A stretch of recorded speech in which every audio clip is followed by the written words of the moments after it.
All right, welcome, ladies and gentlemen, and football fanatics. We've got a lot to talk about here. Preseason in the Ontario University Athletics Football Conference. We've had a few games and a few local NCAFA kids getting their first OUA action and CIS or U Sports action. We got lots to talk about. We've got a special guest, local defensive back for the Hamilton Tiger Cats, is going to join us on the show, Jackson Bennett. And Tyler and I are going to talk a little bit about all the happenings at Mosquito, Pee-wee, Tyke even, and the midget division and Bantam as well. We're going to talk about it all. We're going to feature what games we're going to live broadcast next. All of this and more. I'm Jesse Card, and this is the HESN Football Live Show.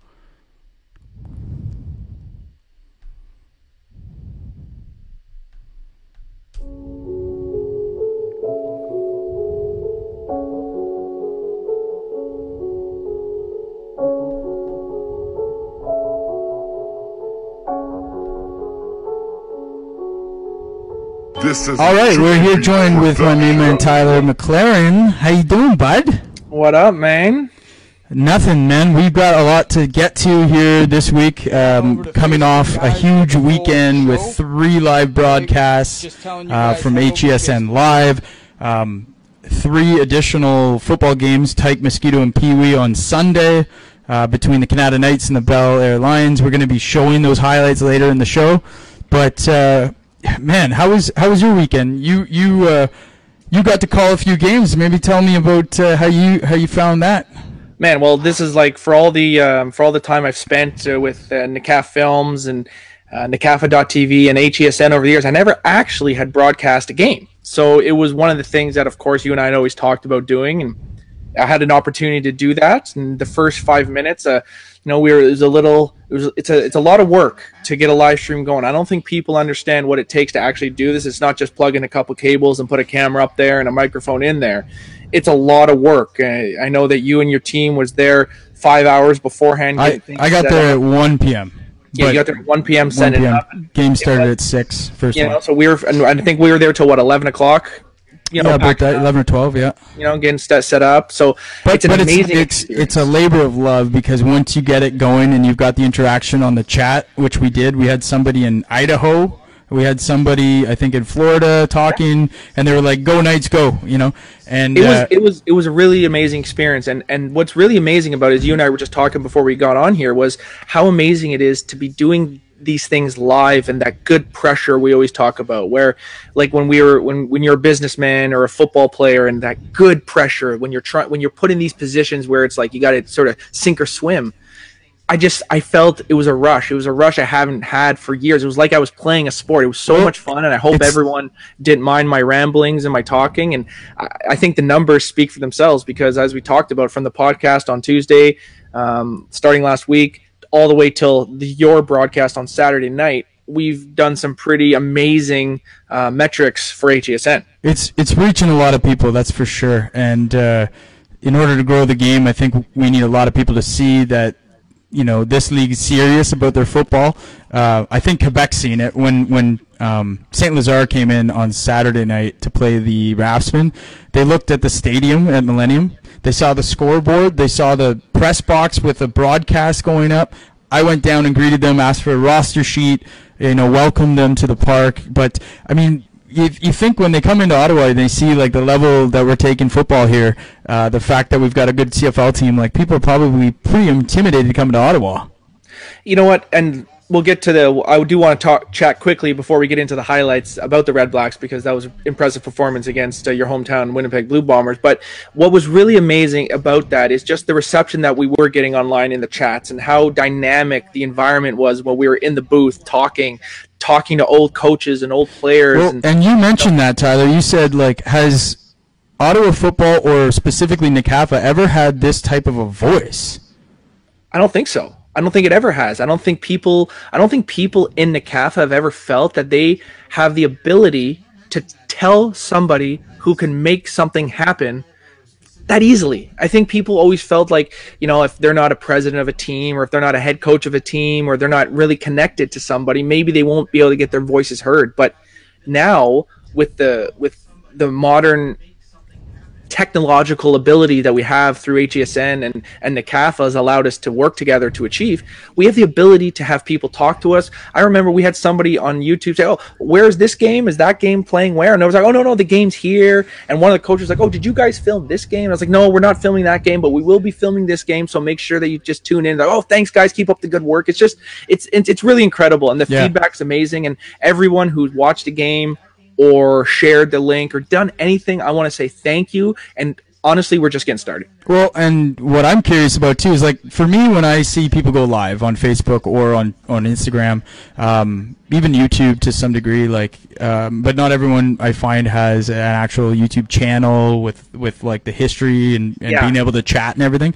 Yeah. Facebook's great for that social aspect, but being able to communicate in real time, like, there's a couple experiences that I thought were amazing this week in week 1 as we were broadcasting the HESN live. Mark Roulette, the president of the Cumberland Panthers, came on and asked how the new Minto turf was. Yeah. And literally on the broadcast, we didn't type it in. We said, the turf's awesome. Yeah. And he heard that. And then the other one was Bob Barr, longtime president of the Canada Knights. He's a tremendous builder in the NCAFA community, and he's going to go down in history as a huge contributor to Ottawa football, much like Sandy Ruxtall was and is. And in fact, I went on Sunday to watch the Lions and the Knights play at the 3 divisions, and he's back coaching Tyke. So the guy can't get enough, Well, that's it, It's like him and John Smith, We're like, I've got a great image of them together, framed by the scoreboard. They started out when they were like in the 70s, when gas prices were like, we couldn't get any gases. They were driving a football field, coaching Tykes, and now they're back, still doing it. Yeah. I think gas is free. No, there was a gas crisis in the 70s. Oh, true. Yeah. But before, again, I did want to talk. We did do the live broadcast, but I did want to talk a little bit about those games that we did, because they weren't obviously they weren't the best. They weren't close games. There was tons of great plays, tons of great, lots of great effort, lots of great coaching. Yep. Unfortunately, the results were lopsided, but we really got to see a lot of players step up. And I want everyone to understand that sometimes when a game is 60-0, it's not as bad as it looks, because there were moments in that game when it was 14-0, a turnover there changed it to make it 20. These games often change on a few plays, and then once it's 25-0, you can just see the kids get demotivated and start, okay, well, it's the first game of the year, we'll save ourselves. So it was just unfortunately the games weren't as close as they could be, but as the year goes on, I'm sure we're going to see tons more. I think Bel Air at the bantam level have some work to do defense. Like, they have work to do at every level. They're typically, I want to say, a little bit more of a vanilla type of team over the years on offense. Yep. But having said that, they have had success with that formula because typically the Bel Air produces a lot of tough kids, and they can run a vanilla system. And over the year, like, we always go back to Matty Chartier's years with the A-Cups, and when we were first getting started with HESN, and they had a vanilla type team there too, but over the years they just learned how to win tight games. So look for them to get better. But on the flip side of the coin, Canada looked really good, and I think this Canada Bantam team's looking to repeat as A-Cup champions. They have a lot of kids that probably could move up to the midget level and still be contributors on that West Ottawa Knights team, but they decided to stay at Bantam, and we were thinking about it. They have a huge opportunity to build this rivalry with this Quebec team, go and avenge their interprovincial bowl loss. Well, that's the thing, right? So now we've got some great storylines here. By the way, I think you hit the nail on the head there. I was extremely impressed with the Canada Knights at the bantam level. These guys played an exceptional football game.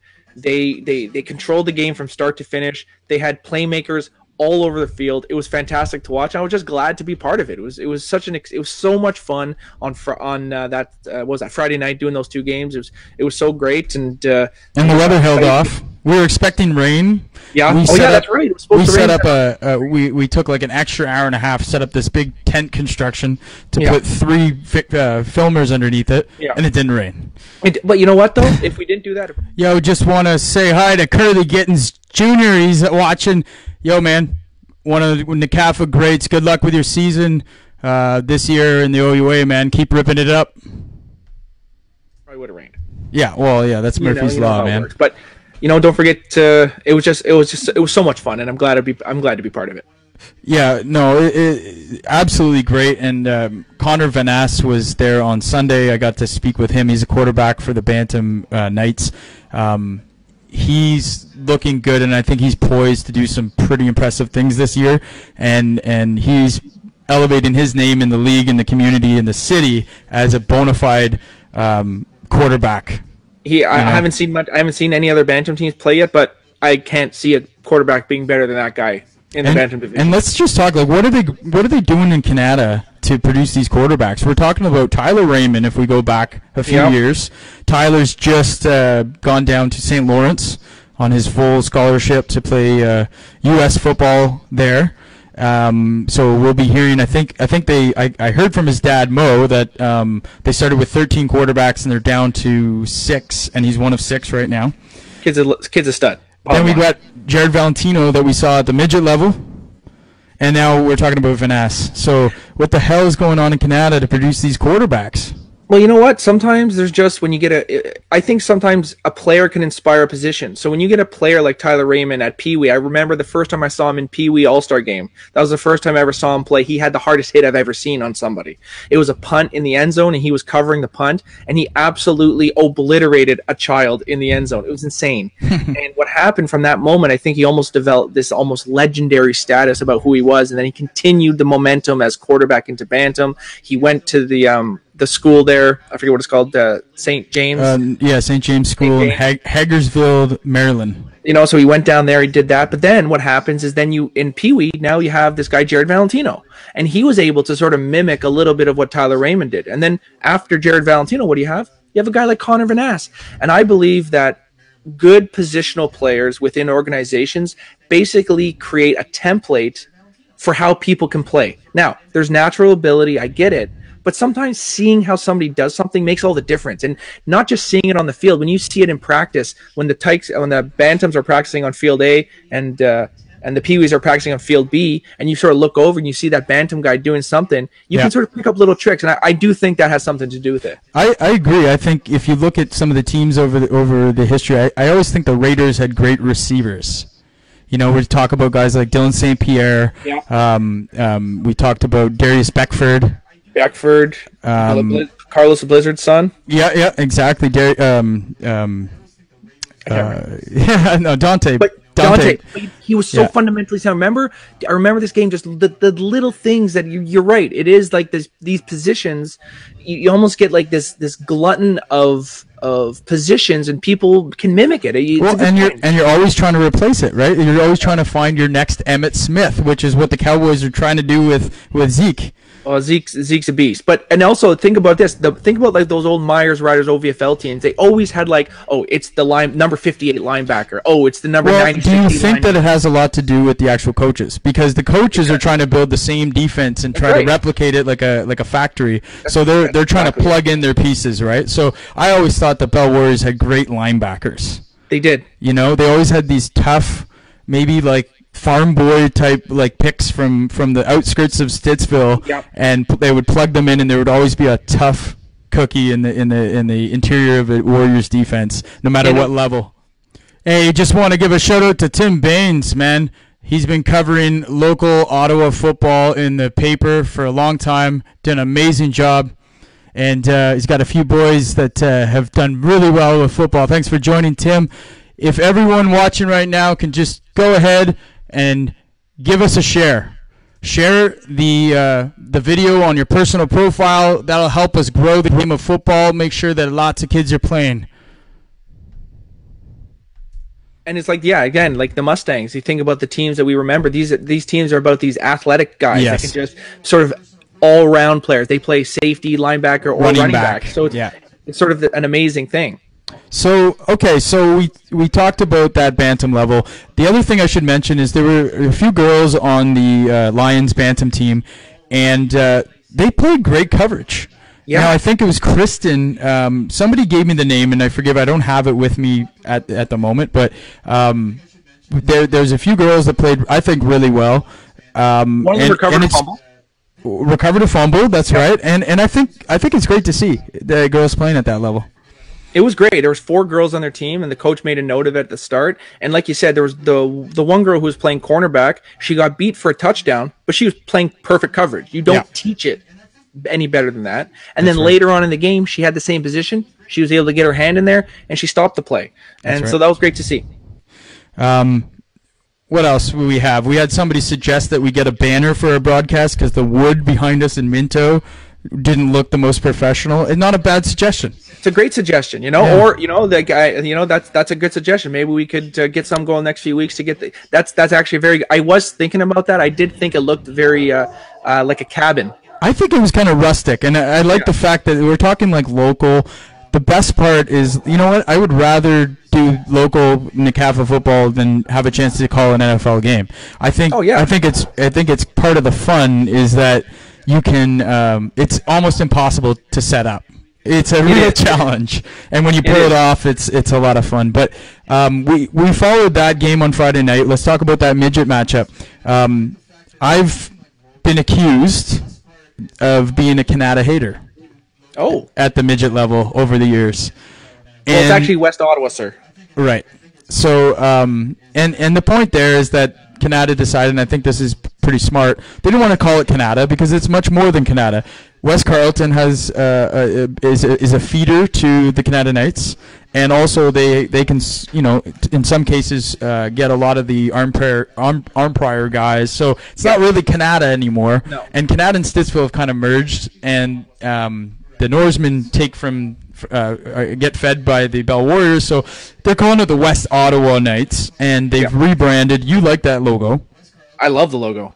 Yeah, I'm not sure about the crack in the helmet. I don't know if that sends the right message. But anyways, they've got a new brand, and then they look good. So I've been accused of a Canada hater at the midget level, but it's not that I have any favoritism for anything. It's just that they've been not very good. Well, that's it, right? And it's all about numbers. So, like, I remember when we were doing it in 2013. I just want to do a call out to Justin Phillips, who's joined the show. What's up, Justin? Man, join the chat. How about them Laurier Golden Hawks, hey? Back to the show, buddy. I remember a midget game at it was against the Stampeders, and I think the Stampeders had 20 kids, and Canada had 21. Yeah, and it was just like both teams. The game shouldn't have happened. They probably should have just combined and made one team. And this is what our vision was when we had the concept 5 years ago about the midget division, to be maybe we only need 4 teams: a West Ottawa team, an East Ottawa team, a South Ottawa team, and then like a Central North Quebec team. And I think we've pretty much achieved that with the Big Ten. And I think that it's sort of better to brand it that way. And I think that it gives more kids more opportunities to play more significant roles against better competition. And that's what we want to see. We don't really care about somebody winning the midget championship for the 4th year in a row in Ottawa. We want to see them compete against people in Montreal. We want to see those rosters. And that was the other thing that was amazing about that night. Every team had 35 guys. I know. And that's something that I can honestly say has never happened in the 7 years that we've been doing this. No, and that's been the conversation in week 1 with the broadcast. We had Chili on as my co-partner for the Rasman game. They got their first win. We'll move on to that in a minute. But Chili was just saying from a presidential perspective and a coaching perspective, this, we've been talking about this new league a lot, but the Big Ten and also the QMFL conference for midget football has really brought a lot of enthusiasm for coaches, the tools to be able to watch the games. Everyone is sharing film with the Quebec leagues. We have these new opponents, and quite honestly, I think this has saved this level of football in the city, and I'm excited to see how big it gets, because we've already seen some big names coming back to this league. Josh Backa started at safety for the Raftsmen, and we haven't seen him since Pee Wee, when he took back 2 punt touchdowns 2 years ago in the A-Cup championship at Millennium. And then he's gone off and he was doing some gridiron stuff. He was doing some 7-on-7, but he wasn't playing football. And now we get to see him actually making real football plays and real football games with other players his age, and we can really evaluate, how good this kid is. That's the thing, right? It's like now when you see a roster of 35 kids, that means that there's probably 7 or 8 kids that would have been on the fence that made the decision, instead of not joining and making the roster be 27 kids, they said they will join because of the Huddle account, because of the live streams, because of the better competition, because of the interprovincial bowl series that's going to be happening in the fall. This is the things that we need to do to make kids. We can't just sit back as a league and as an organization, HESN and CAFA, and expect people just to jump on board. We need to give them something worth jumping on board for, and I believe that was always the goal of HESN, is try to give something extra to NCAFA, and I think that all the hard work that we have done and all the hard work that people have supported over the 7 years is finally truly paying off in the most unbelievable ways that we could have imagined. And I love the fact that you see a kid at Pee Wee. For instance, this weekend, running back for the Lions ran for 7 touchdowns. Amazing. And later on in the show, we actually have Jackson Bennett, who is a running back himself, now a defensive back for the Hamilton Tiger Cats, commenting on this kid's performance. But so how cool is that, first off? Well, again, Jackson Bennett, like, what an incredible athlete. I'll always remember that midget game he played against the Redskins versus the Dukes, and he ran for 4 touchdowns and stole the show. Who was the quarterback for the Redskins who had such a good game that game? That was Sheehan. Yeah. Oh my goodness. I always remember, I always liked how he played football. I always thought that he was one of the best pure passers I've ever seen. So just a little bit of history, right? He lost that game as a Redskin as the quarterback. That's right. Then he went back and he won it with the Eagles. That's right. Right? So it's really neat seeing kids at Pee Wee and then maybe like losing track of them for a year and then seeing them reemerge in the midget league. And the fact that Chiller Lindor in the house. What's going on, brother? It's like coming back. There's some great players on that Rasmussen team. There's some great players on this Norseman team. Yeah. We move on to the Norsemen. Norsemen had their first game. They had a bye week 1. Okay. They play at Quinns Point against the Greenfield Park Packers, and they win 38-0. And funny, the first play in the Rasmussen and the Norseman game were kickoff returns for touchdowns. Hey, for the Rasmussen and the Norsemen respectively. That's right. Yeah. Wow. So that sets the tone.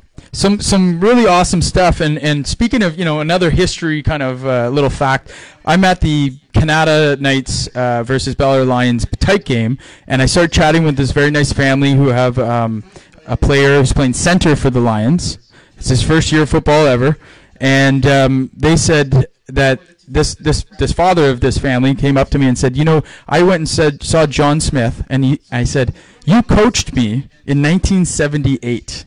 And John, I told you 70. I called it. And John, he does what he says. John Smith looks at him and goes, Darren. So, unbelievable, man. Oh, I love John. What we're gonna do right now here is we've just got to check some of this stuff out. Let's do it. Let's look at it. Let's talk about it. Yeah, so this is something brand new that we're going to be doing here. We're going to be watching these highlights and we're just going to be commenting on it. Look at these plays. So this is Mosquito. Look at the size of that guy. Sorry. Yes, Mosquito. Number 31. Who's he? Sign him up. You know what? This is Pee Wee. Okay. My mistake. That makes more sense. That number 31 was a beast. There we go. Get in there. Yo, Jeff Karate in the house. What's up, brother? There. Blackwood. So this finals. Oh yeah, and I saw these guys on the sideline. I just had to shoot this. Watch this. This guy does his roundhouse. Just having a little bit of fun. Oh, he got him. He just drops him. That's a KO. People are all having fun, and then watch a little bit of guilt sets in. That's my boy right there. I'm sorry, man. Okay, so kickoff. This is a high-scoring affair. Look at this. Okay, so this running back here, man, this is quintessential Lions running back. Looks like Simikinda. It looks like Simikinda. That's what I was going to say, man. Yep. And I really like this number 11, too, man. He contributed. Let's get the ball to left hand, sir. But I will say that, man, this Canada Knights defense, both teams really had struggled on defense to stop anything. But there were some physical hits, and these are probably going to be two A-Cup level teams. You know what? It's funny about youth football compared to professional football, or college football. In older age groups, it takes longer for the offenses to get going. At the younger groups, I think it's the opposite. I think at the younger groups, it's really easy to give the ball to the best player and have them work their magic and score touchdowns. What's harder is to get the defense working on the same page and understanding what the responsibilities are. But by week 3 and week 4, I do think the defenses start to play as a unit a little bit better, and they understand how they can work together. And I think it's sort of different, because I think with older people, it's sort of the opposite. Defenses play well early on in the year, and offenses sort of take their time to get going. So it's just interesting to see. And this number 31 is like, you know what? I was just saying to Jackson that, like, man, we'd be talking about 31 a little bit more if 19 didn't steal the show. Yeah, we're going to be putting the highlights out after we watch them on this live show. We're going to be putting them out for everyone to watch on YouTube as well. And I've got some extra little features of halftime talks, and also a timeout where they won the game and they called the play, and I have that. I was in the huddle for that. Awesome. So, look at this guy. That's a nice run. Just weaving in, weaving out. Reminds me of an old Jesse Card. He used to run that play all the time. A little bit, huh? That was your play. Well, there's a nice throw. Wide open. Yeah, no defense. Forgot about him in the back there. But you know what, though? That's a good throw. A quarterback threw it he didn't lob it up there. Even though he's wide open, he put it there. And that's a good lesson to all the quarterbacks out there, is even though a guy might be wide open, don't place the football. Stick to your fundamentals, throw it with authority, and make sure you put the ball where it needs to be, even if they're wide open. Don't sally it in there. It's really important to really throw. So good job by 19 right there. Yeah. 15 on the 37 toss. Still, again, I want to see him come ball to the outside arm. That's a really important thing for me, because when you again, early on in the season, if you're playing a game where you're playing an opponent where there's not a lot of defense happening, you want to make sure, like I talked about on the live stream, you want to work on the little things. Again, this guy needs to get the ball on the outside shoulder. I know they work on it. Why? You see that 44 almost went for a strip there. That's why. If the ball's on the outside shoulder, that right hand is being used as a stiff arm to keep the defender away. So that's little fundamental things that I know the coaches are harping on. They just got to make sure they do it in the game time. The other thing I want to mention about this game that I was really impressed with is the coaches' level of respect with each other and the teams. And see that? He knocked his own guy over. I feel like, maybe he just kind of got out of the way there. Yeah, number 15's impressive, though, I got to say. So we're going to be talking about this kid all season. Yeah. But look at that pitch. That was like... That was out there, man. Long pitch. He went right out of my frame. Yeah. 14's getting in there. This is a great defensive player. This is the kind of guy, I think, in the Canadian game, you don't want to give him too many props at Pee Wee, because you're just like, he's a little small, but then he's going to end up being like one of the best midget players. Yeah. Look at this, pick 6. Oh, pick 6 by 6. So some impressive athletes in this game, man. This was a 78-68 shootout. Wow. So very high scoring. I want to keep our eyes on the defense of these two teams and see how they can improve. Just some missed tackles. Again, early on in the year, though, I just feel that, especially at these younger divisions, it's really hard for the defenses to be working. But there's nice gang tackle. Watch the strip at the end. A little late, but I like that. Yo, we got Gowan Harding in the house. What's going on, Gowan? I like that attitude on defense. You got to have it. That's part of defense. More than anything, defense is a mindset. And you got to see again. Got to get that ball to the outside shoulder. But, nice instincts. Run into daylight. In for another score. Steps, right? The great players put their outside foot and cut inside. And that's what he did there. He planted his left foot and cut inside and did perfect. Number 19. He's already taken one in. So there's 2 touchdowns for the quarterback. So we're talking that this Bel Air team has a lot of talent. They do. And so does this Canada team. Look at this. That's a lot of boy right there. Look at this big man rumble. Yeah. Let's see the offensive line come off here. Let's see their steps. Not bad. Okay. Nice 65 pulls around, gets in there. 31 does it. Gets free again. You know what is sort of strange? You don't really see Bel Air teams not tackling as much as they are here. It's sort of strange. You don't really see the yellow and black succumbing to missed tackles because they're usually so. Oh my goodness, look at that. Yeah, there's a third touchdown. Oh, I finally got him. I don't know if he's in there. No, not quite in. Now he's in. Up go the arms. So this is what this game was about. And you know what? Like, it's going to be hard to stop these guys, I think. Yeah, we'll see. So this is at the Pee Wee division, and off the top of my head, we have to we know. Oh, there's Jesse Card going. Ball in the outside hand. Look at that. Ball in the outside hand. Watch what he's able to do. Use that right arm. Positive yards. Move those chains. All right, let's see number 15. Do we know this number 15's name? I think it's George, maybe. Oh. See, this lowers the boom. Number 14's all good. That's my boy right there. It's all good. Just another day in the office. Let's get another. Oh, spins out of it. See, this is the thing, man. There's just so many highlights. That's great. But this kid lit it up. Yeah. I know he'll be showing all his friends at school about what type of game he is. But look he just looks like a football player. He's got the gear. He's got the swag. That's what you want to see. Quintessential Lions running back, I tell you. Oh, 19. We're used to seeing a kid like this come up every 5 or 6 years. It's true. Steps. There's a good throw. Nice little out pattern. Number 11. Oh, he takes it in. Look at that guy's stride. You got to get. They got to find a way to get him the ball in the open space. Yeah, I think they've got to continue to work on that pass game on those hooks. Big tall receiver like that. And 31. I mean, this kid. I heard this is his first year of football. He's played hockey. He just showed up, got something in his mind this year that he wanted to play football. Signed up with the Knights. He runs for 4 or 5 touchdowns in his first game. Yeah. I hope he's. The running back, number 19, for the Lions is Jerry Joe Momo. Falling in love with the game with that one.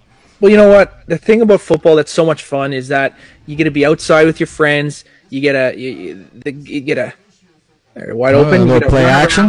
Tackle guys, score touchdowns. It's great, and I've never played hockey, so I can't speak onto anything. But being in the arena, the smell of everything, it always was like, I'd just rather be outside, and it's just shoestring tackle. Yeah, so I mean, these guys, this is a good performance for week 1, and definitely some great plays being made by all these guys. I don't know what the schedule is and who these guys are playing next, but we wanted to focus on the Knights and the Lions the first week. We're going to focus on 2 new teams in week 2, and we're going to play these highlights next Wednesday night. Yes. And we're just going to make sure that we keep aware of what these 2 teams are doing in the rest of their seasons. Yeah. Well, that's it. Once people get an understanding, and once you start to learn a bit of the players, and even if you can't watch the games, you can at least take a look at the standings and be like, oh, they get it back. So this is a huge play. Now we're in the 4th quarter, and it's just back and forth, as you can see. Now we start getting into the tight game, and every play becomes a little bit more magnified. Yep. See, so right there, that's a good run by 31. But what I would like to see, when you go back and watch that replay later on, somebody can, he could have cut back. Oh, look at that! Look at that, over top, blew the top off the defense with that. So they've got a passing game. Yeah, they should have been using it more. There's a good. Okay, so there's your line. That's 14 again. There we go. I like him. Look at this, celebrate. 64-62 for Lions. We're playing basketball here or what? I know, eh? I don't care. I like it. Oh, a little bit of a whiff. We're gonna need better effort there on that corner, 24. Yeah, it's not about making the tackle, but it's about just making sure that you try to slow him down a little bit. Make him. He did make him go inside, so that's okay. But you want to at least slow him down a little bit. The next step will be to a little fire drill. Wow, that's a big play too. Because and they get it, and guess who? 1-5. 15. Yeah, you just got to show your team that you're trying to put your shoulder in there and slow them down.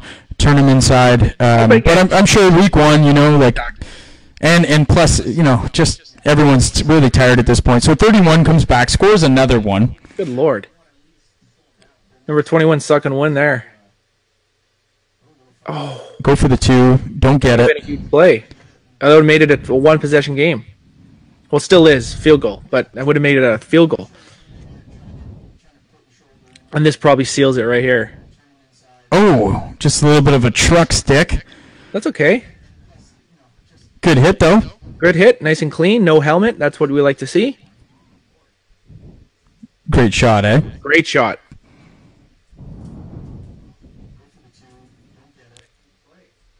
Cannot be stopped. That's it. That's the game right there. And that's the final blow. Well, we learned a lot about these teams. I think each team has a good 3 or 4 players that we can expect to see going on. That's a high scoring game. One of the highest scoring games I've ever seen.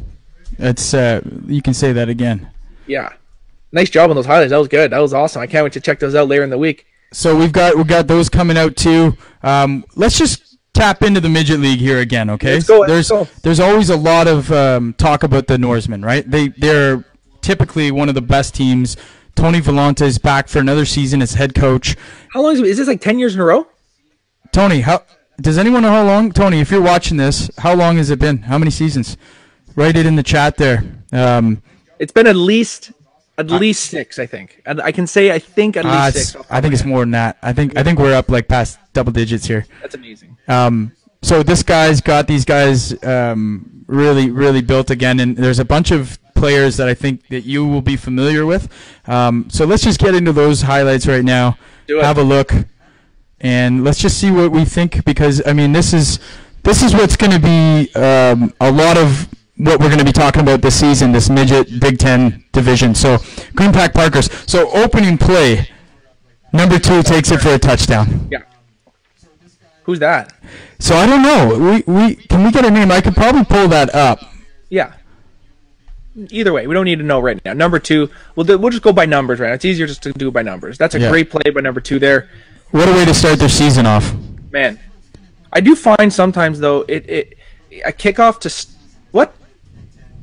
Another nice return. That's a good athlete too. Yeah. Oh, they had some good players, man. They're running back, few receivers. This guy had dreads, number 25. Look at 54. He's an animal. Man, there's some there's some good talent in this league. Oh, nice throw. Who's the quarterback? That's a great throw.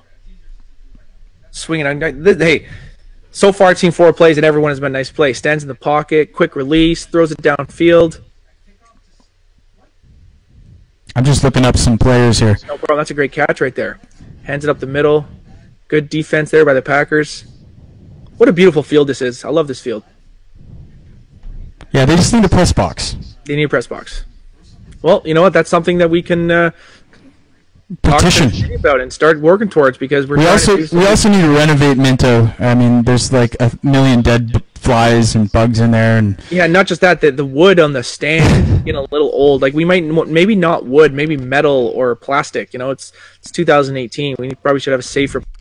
So we need to know who the starting quarterback, who got the nod for the Bel Air Norsemen.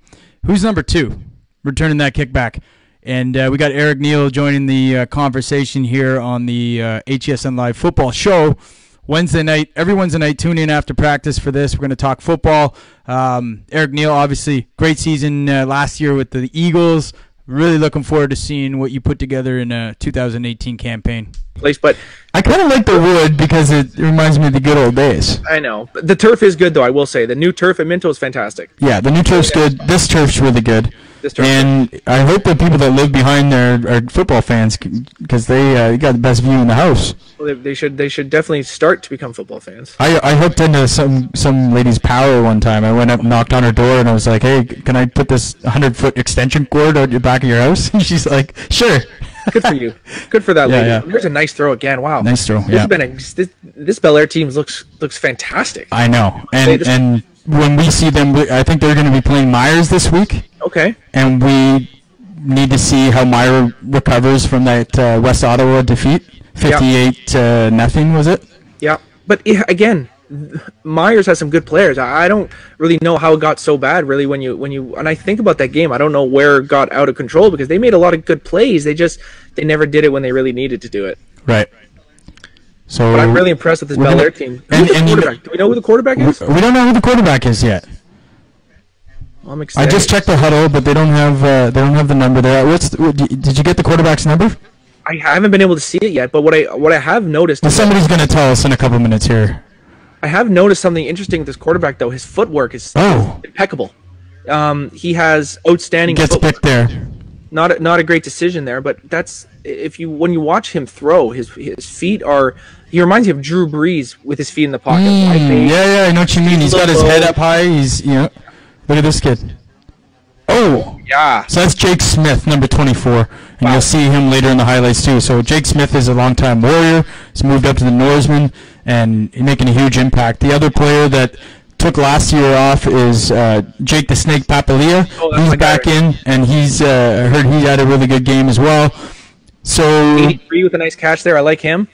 The Eagles, I know look at that. Oh, good Lord. Right over top. So these Norsemen are going to be hard to contend with, and I think the Eagles, I know they weren't happy with the performance against North Shore, but this is going to be a big game when the PM plays Norsemen. Oh, I can't wait. That's going to be a good game, but I can't wait to see West Ottawa Knights play these Norsemen, because look at this play. Great interception. This weekend we also get to see the Giants for the first time. It's a lot of hype around them. Chris Lalonde has built a team. He's got a lot of coaches out there. And I heard in April they were up to like 50 players for the midget team. So that is such incredible news. They've had to make some cuts. I think they're going to be a competitive team, and they're playing St. Leonard Cougars in Quebec on Saturday night. That's going to be streamed on the QMFL side. Okay. So I'm going to be interested to see what they look like. And then the following week, West Ottawa is playing North Gloucester, and we're going to do that game.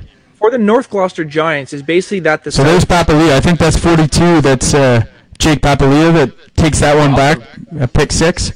So the Giants, are they basically the Mustangs and the Raiders and the Giants all together? Is that sort of it? Yes, there would be the Mustangs, the Raiders, the Giants, and the Generals. Yeah, but the Generals really haven't been midget. They haven't had a midget team or a band team. No, they haven't. But I think there are. You will, if you dig deep, you will find some kids that maybe played Tyke and Mosquito at the Generals. Oh yeah, there's a good job. Jake Smith took the step over. They could have. That could have been a penalty. I like it. I'm not saying it should have been. I'm saying I'm surprised the referee didn't throw a flag there. High point that ball, sir. Good job. You know what I do like? One thing I have noticed about the Quebec teams is they chuck it deep a lot. Yo, another shout out to Eric Perron, doing a great job with the Cumberland Panthers. And he says that Mosquito team at Panthers, watch out. I like that. I think it's key. I think it's huge. Look at this, man. 81. That's a great play by 81. He made nice. So if anyone knows who 81 is, type it in the comments right now. Quarterback number 9. Okay, there we go. He's an athlete. He is an athlete. I'm gonna go check this out after, because this team is super impressive. You think about it. We got Myers did not have a good showing the first game, but I know they'll bounce back because that coaching staff, and we know the athletes they have on their team. We know some of their guys. We know they're good players. So 81, the receiver that's caught a few of those balls is Cameron Campbell. Okay. So the story on Cameron Campbell is he came to the Bell Warriors at Bantam, and I had him as he was a receiver because he was a tall, lanky kid. He had good hands, but we really needed him on the defensive side of the ball in our A-Cup run. So we put him at corner, and he just absolutely excelled there. And he played a little bit of corner last year for the Norsemen. This is his second year, and now he's playing receiver again. Obviously, he's playing probably a little bit of corner as well, and now he's really a senior guy that's, I think, we'll be watching him and seeing where, whether it's a CJEP route or maybe we'll see him on, the Ravens or the GGs or anywhere in the OUA or RSAQ. I think this kid has the tools. He was always a very coachable kid. I don't know what his off-season work ethic is. I don't know how much he's in the gym. He's going to have to put some weight on. But watch for this kid to be an impact for the Norsemen this year. Well, I remember, I always look at it. There's some kids that are just sort of late bloomers based on sort of puberty and the way that they can the way they grow, that they just grow a little later. And I think a guy he reminds me the way he moves of Dylan St. Pierre. He might have been a little skinny and a little lanky and a little awkward when he was sort of 13, 14, 15. But then when he got to 16 and 17, he started to sort of grow into his body, and then he became really athletic. And that number 81 reminds me a little bit of our old guy, Dylan St. Pierre. Good call. Well, that's impressive. I'm super impressed with the Bel Air Norsemen. I was blown away. You know they wouldn't disappoint, right? No. So if we go into the power rankings here, the Sun Youth Hornets are an interesting group. I can't wait to see these guys on film for the first time. They beat North Shore. Okay. So they've jumped over North Shore. Nepean obviously and North Shore dropping because of those losses. Yes. Nepean losing to North Shore. LaSalle Warriors 2-0. So they're the only 2-0 team in the Quebec side in the Big Ten, and most of our teams have only played one game. So Myers obviously dropping to the back of the pack. They're going to have to get their defense together to be able to compete in this division. Yep. And Greenfield obviously dropping to Norseman, and West Ottawa jumping up, and North Gloucester going up only for the fact that the teams that have lost a couple of games are going down. But we haven't seen them. We don't know what they look like. They will be playing the what did I say? The Cougars. So a 7-8 matchup on Saturday night. That's going to be good. If we look into the QMFL midget division, the Rasmen getting their first win. So we did broadcast that. Those highlights that broadcast is up. We will have the highlights coming out shortly as well of that. But just a few points on that. Very, very impressed. Yo, shout out to Brad King working the sticks on the Lions games. Yo, man, doing a great job. Keep up those videos, brother. With the defense, they obviously worked on some of the mistakes that they had against St. Laurent and cleaned some things up defensively and held. I would say a pretty good St. Lazare team to 13 points. There we go. So they will be playing Gatineau this weekend. Ooh. So we actually have our first Ottawa versus Ottawa more or less matchup. Gatineau losing another one. They played out in Quebec and they lost. I think 50-13. Yep. was the final in that. So they've had a tough start to their season. I know that they compete with 14 high schools out there for kids. Yep. The word hasn't gotten out yet about how good this league is. Yeah. So I'm sure the rosters will be bolstered in the coming years. But right now, maybe they're suffering from not having some of the best talent that's available to them playing there. But one thing I will say, they look better than they did in week one. And I'm very impressed with their quarterback. I was very impressed with him even week one. I was there to film the game week one. I got a first-hand look of it. I know he was that first game he was battling a few injuries because he was getting beat up because that Shadowgate team was extremely physical, as we know. And I was extremely impressed with the quarterback. He was extremely athletic. He looked like he had. Just want to do a quick shout out to Barb Dodge, with the Bell Warriors, now with the Norsemen as well. Her son is a longtime Warrior player, and she takes phenomenal pictures. You take really great pictures. Keep that up. The coverage is awesome, and I hope you don't mind if we steal one now and again just to help with our coverage. Good command of leadership of the huddle. He was good communication with his coaches. If I was going to be a little nitpicky about how he played, I think I mentioned it last week on the show, was he needs to make his decisions a little quicker. Too often he'd be back in the pocket, and you could see him processing. But he's a really talented kid, and I love how he plays football. So I'm excited to see him. Great. But like you mentioned, all you can ask for is improvement. So week to week, if they go from not good to a little bit better to better, that's all you can hope for. And hopefully by mid-season they're going to be functioning at a nice click. So here's some highlights of that game. We'll just quickly go into this. Are these the Vikings that are purple? Is that yes? Okay, cool. Yeah. Those are nice unis. And this is a nice field. Where's this field? This is a nice grass field. Very nice. So they're playing the team that beat the Rasmen in week one. Okay. Well, there's a nice throw by the quarterback, like you mentioned. Good job there. Gets up to the running back. There's a nice run too. See, and also that first game that the Vikings had at midget, their running back got hurt. Number 23, he banged a shin with the guy. That was nice, man. Catches it, spins the right way. Yep. Picks up 15. I like this quarterback. This is the quarterback that we saw, right? Yeah. Bouncing around, chucking it deep, wide open. So it's not St. Laurent. Are these the Spartans?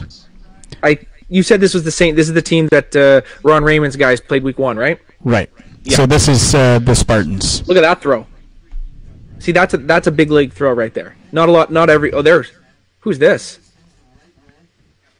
Good job. They look a lot better. Tons. They made more good plays in this first bit of highlights than they made all last game. Now, the question is, I will put to you, Tyler. They're playing Orleans, and Orleans, I think, has gained a lot of confidence after that win. They had a tough defensive battle. They stuck with it, and they pulled off a huge touchdown. Jason Marion caught the winning touchdown from the tight end spot, ran right down the seam.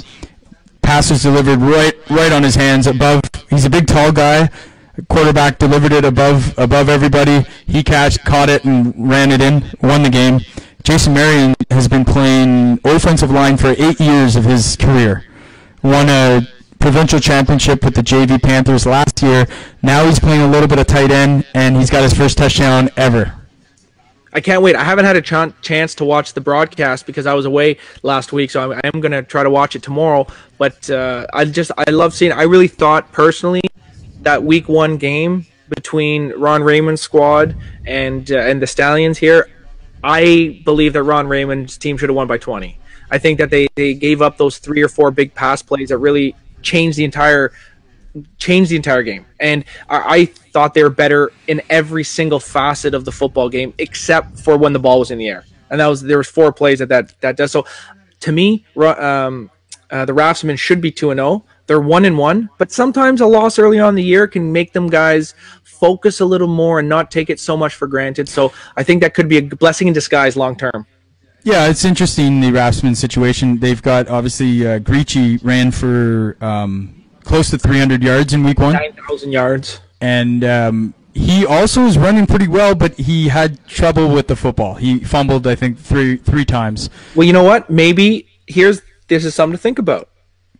Could the huddle have given these teams an ability to scout a weakness? Did they see something on film that maybe they wouldn't have had? See, and this is why we do what we do, and this is why we're trying to make this league what we're trying to make. We're trying to make it the best league in all of Canada. That our goal isn't just in Ottawa. We're trying to make this the best league at this age group in all of Canada. And the fact that we have these huddle accounts where coaches and players can go and watch, these defensive coaches, like he might be holding it like a breadbasket. I want you guys to go after it. Yep. And that's the whole point of this. These are the huge cues that you can get, and is the reason this is real football is because yes, these are the top division, the oldest kids in the city, and as the league gets out there, we're going to attract the best talent back into this league. Same things happening in Montreal, which is a huge city, bigger city than Ottawa, so their talent base is there. But the other tools that we give them is stuff that they're going to have to learn how to be a football player in the film room.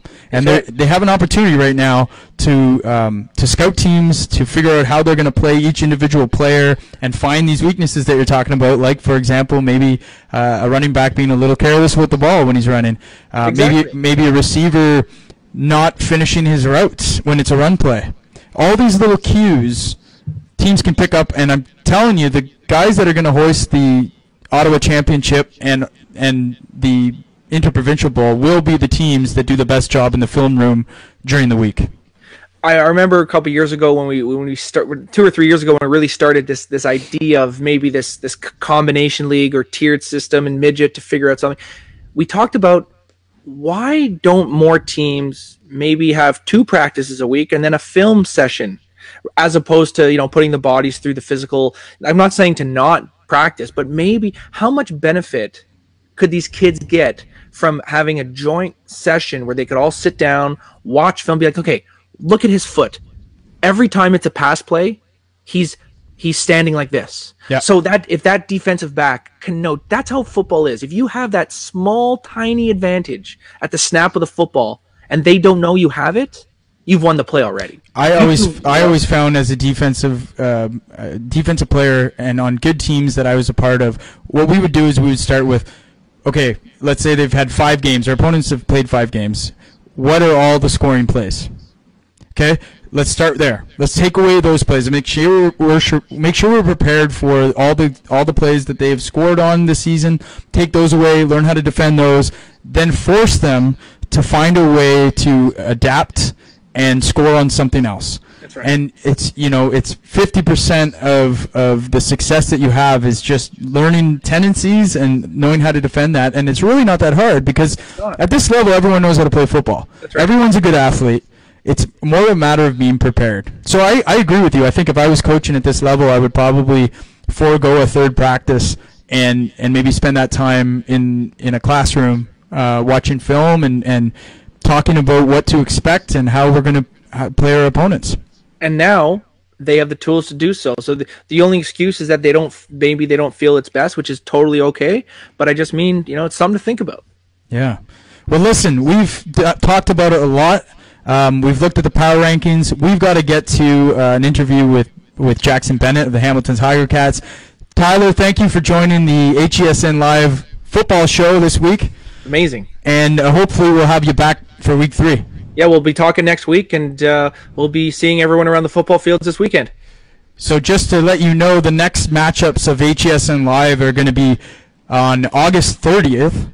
6 p.m. at the Mosquito level, we're actually going to broadcast the game. Now, it's going to be a little bit of a scaled-back version because we're at Gillian.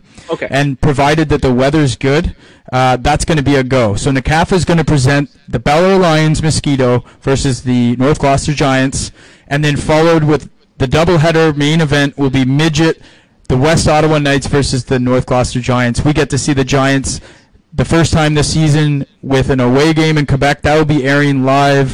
Look for the NCAFA Facebook page and the HESN Facebook page and website for where you can look at that game and see that. And then we'll be back on the 30th with HESN Live. What a treat it's going to be for those Mosquito kids to have that live stream, because usually it's only one time a year at the championship that we used to be able to get on Rogers back in 1994. So now this is happening on August 30th. Thank goodness for HESN, baby. Okay, Ty, we will check in with you. All right, guys. All right. Okay, guys, it's that time. The way that you can help support what we're doing here at HESN, but also support the game of football and the growth, is give us a like. Give us some love right now. Give us some love. Make sure we know you're out there, and also share this. We've got a great interview coming up with Jackson Bennett. He's going to join us live right now, and we're going to get to that. Let us know. We've had some great feedback, but let us know what you want. What kind of guests do you want? Do you want some NCAA players? Do you want some, should we try to get Johnny Manziel on this thing? Let's do it. We can do anything we want. We're live, and for the first time, NCAFA's got a voice. We're trying to rebuild Ottawa football into the best thing that it has ever been, the best thing that it can be, and we're glad that you're joining us here live on the HESN Weekly Football Show. Now, without any further ado, I present Jackson Bennett, defensive back in the Hamilton Tiger Cats. Local Ottawa boy, obviously, now a Hamilton Tiger Cats. How you doing, Jackson? I'm good. Thanks for having me. You're welcome, man. So, how's it going in Hamilton? You've been there how long now? So we started camp back in May, so it's been a few months now, and I'm enjoying it a lot. There's the people here are awesome, especially the fans. They bring great energy to the games and stuff, and it's a great time over here. So we're going to be looking at a few highlights. This weekend, the Canada Knights played the Bel-Air Lions at Pee Wee. Well, they played the whole 5 divisions together, but at Pee Wee, a running back ran for 7 touchdowns. So maybe what we'll do is play some highlights, and maybe you can just comment on what you're seeing out here. Now, I should also mention that Canada had a great day too, and it was a high-scoring affair. But what are you seeing here? You used to be a running back, right? Number 31.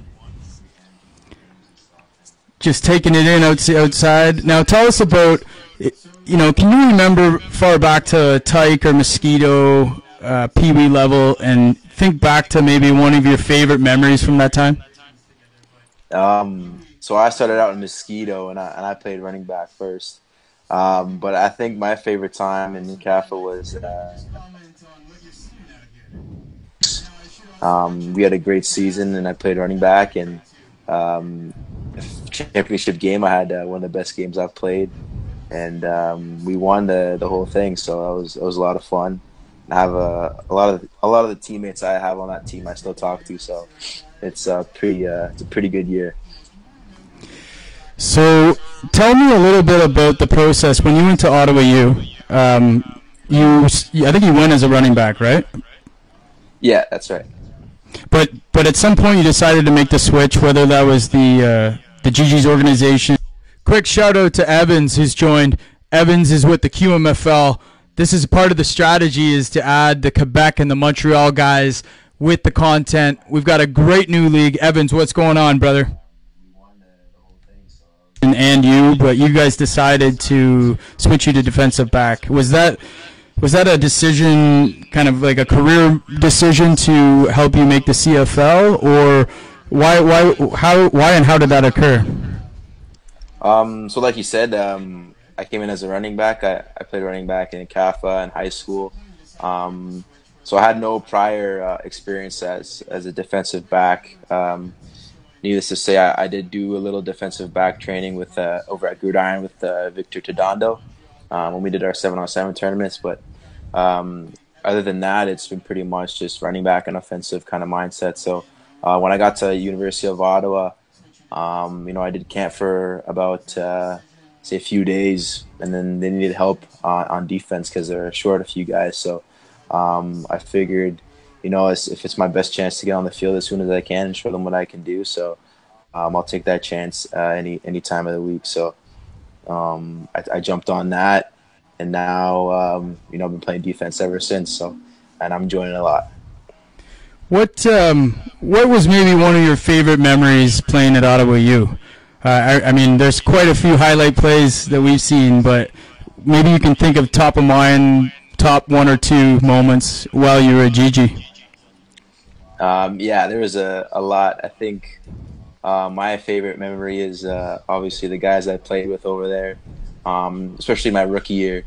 When you come into a team and you don't know too many people, and there's a lot of guys that are older than you, and you wanting to, show the vets that you're a part of the team and you can do things that they can do too.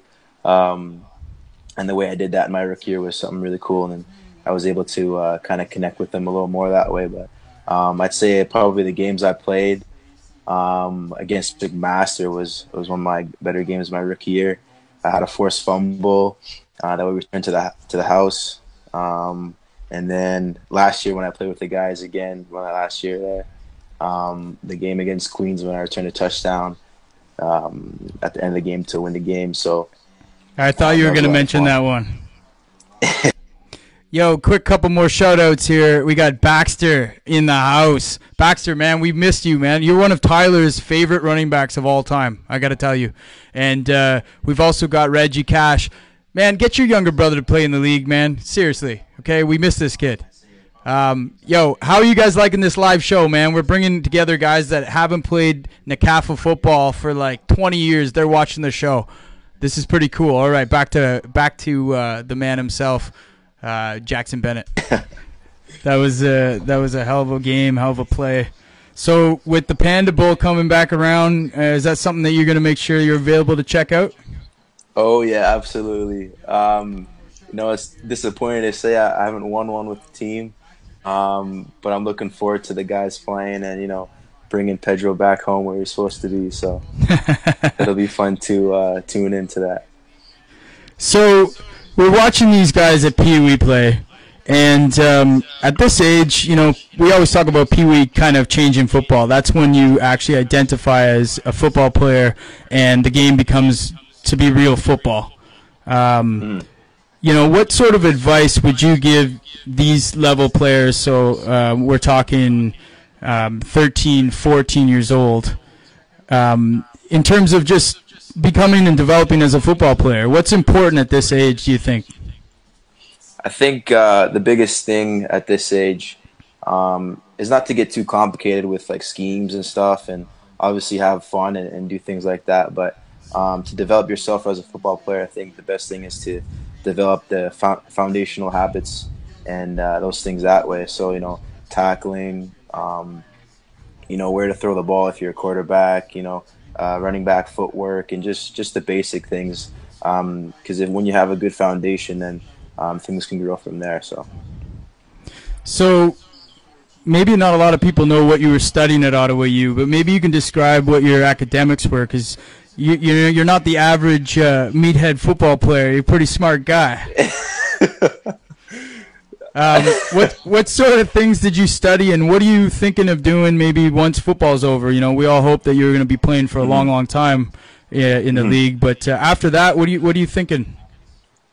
So I'm studying environmental science at Ottawa U with a specialization in geochemistry and ecotoxicology. So hopefully see some opportunities out west and go work with natural resources companies and things like that, maybe petroleum or oil or things like that. So I'm really interested in environments and things in that nature. So if I can get opportunities in that field, that'd be great after football is done, of course. But so maybe you're a good guy to ask. So what are you thinking about all this stuff that's happening with the politics and us kind of taking back our environmental laws back with the Trump administration? Not to get all heavy on you, but a guy from that field, how are you thinking about all this? I haven't looked too much into it. I'm not a big politics guy, but I'd have to look into that a little more to give you an answer. But good answer. Yeah. Stay away from politics. Yeah, that's right. Hey, man, but we'll just look at a few more of these highlights and maybe just talk over what you see here. Mm-hmm. Run up the side, nice. That's 31 that had the 7 touchdowns, eh? Yeah, he had a big day, and you know what? If it wasn't for the opponent's running back scoring 7 touchdowns and ultimately the winner, we'd probably be talking about 31 a little bit more. But this was a shootout. Yeah. I'm sure their defenses are going to be looking to clean some things up for week 2. But you know what? We've got a couple good high-powered offenses here. That's nice. I know they're running up the edge a lot, so defense has got to look to contain a little more. So that'd be good for them. But was that a nice return?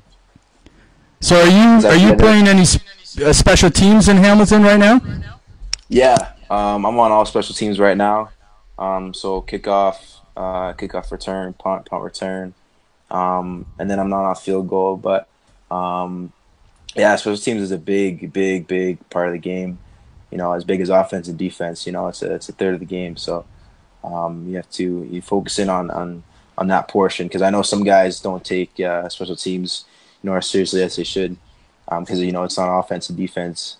But yeah, special teams is a lot of fun, especially when you get to the higher levels, because it gets so detailed, and meetings are so detailed on one thing. So it's pretty cool that way.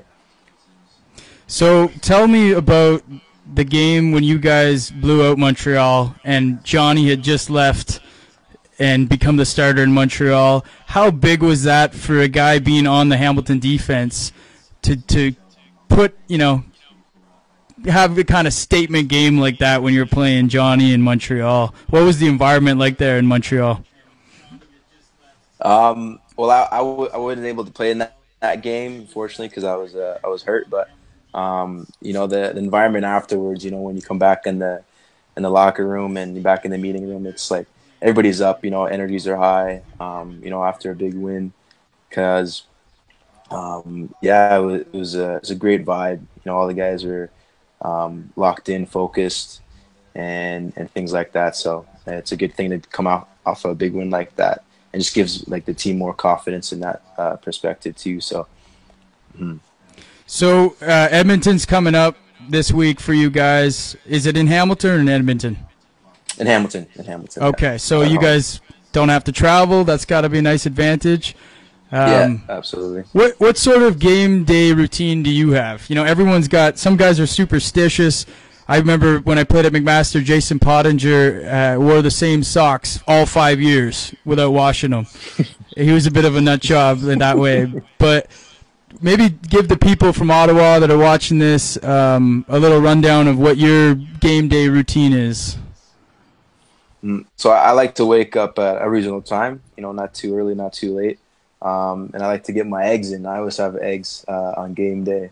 I usually have quite a bit of eggs, but on game day I like to, hold back on having too many eggs because I don't want to have too many things in my stomach. But, a good breakfast. Usually have a smoothie as well. I like the fruit smoothies, use my magic bullet I have. But yeah, I get to the field, and kind of just get into that mental standpoint, mental, aura that you want to have going into the game, that confidence and things like that, visualizing, making plays, visualizing doing your 1/12 on the field. So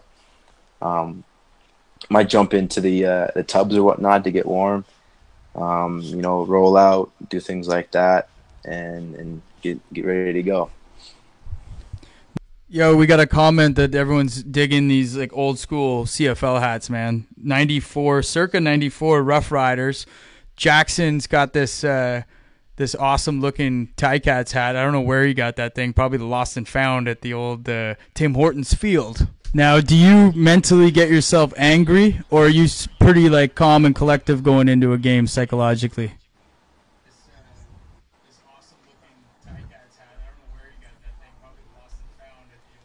I like to keep a cool head. It's always best to not to get too excited or get too low.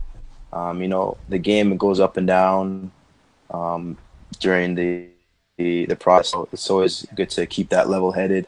Even when you make a big play, it's good to celebrate with your teammates, but come back and it's the next play that counts right now.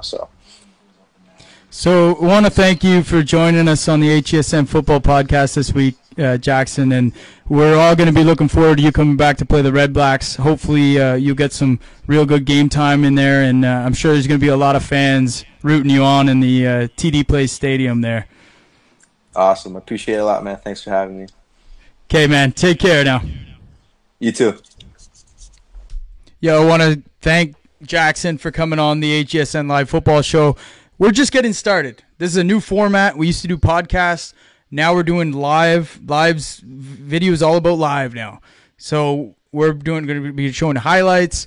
Wednesday night at 9 p.m. I think is a good time. Let us know. Comment if this is a good time. If there's a better time, we'll do it then. We're going to try to get more guests. So suggest on some people we should get. We should definitely get Brad Sinopoli, I think, being an Ottawa GG kid. We can get anyone we want, man. Maybe we get the mayor on here. Jim Watson, Uncle Jim. We will continue to do this. Once again, give us some love if you like what we're doing. We're bringing the football community together. We're talking local, bringing it down to the local level. And we have to thank our Ottawa Red Blacks and our OSEG Foundation for some of the support that they've given the CAFA. And we want to also just finish tonight with telling you where we can be seen next. Now, our next HESN Live broadcast is going to be August 30th at 6 p.m. The Mosquito level is going to be the Lions versus the Giants, followed by the midget West Ottawa Knights versus the North Gloucester Giants. Now, tune in this Saturday to the QMFL Facebook page. They will be sharing the live stream link for the Giants and the Cougars game in Quebec. Let's get the viewership up on that and support our Giants as they take on the QMFL.